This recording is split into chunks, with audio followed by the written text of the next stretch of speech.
السلام علیکم ناظرین، عورتوں کا لگیز پہن کر نماز پڑھنا کیسا ہے؟ محترم ناظرین، آج کی اس ویڈیو میں ہم آپ کو یہی بتانے والے ہیں کہ عورتوں کا لگیز پہن کر یعنی کہ چستی دار پیجامہ پہن کر نماز پڑھنا جائز ہے یا جائز نہیں ہے۔ تو اس کا سیدھا سا جواب یہ ہے کہ آج کل عورتیں بہت باریک اور چست کپڑا پہننے لگی ہیں، جس سے بدن کے اکثر اعضاء ظاہر ہوتے ہیں۔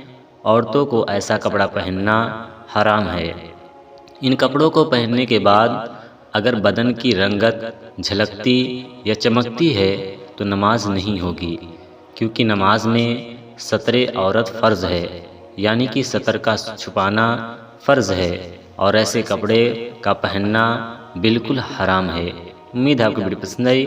ویڈیو پسند آئے تو ویڈیو کو لائک اور چینل کو سبسکرائب ضرور کریں۔ السلام علیکم۔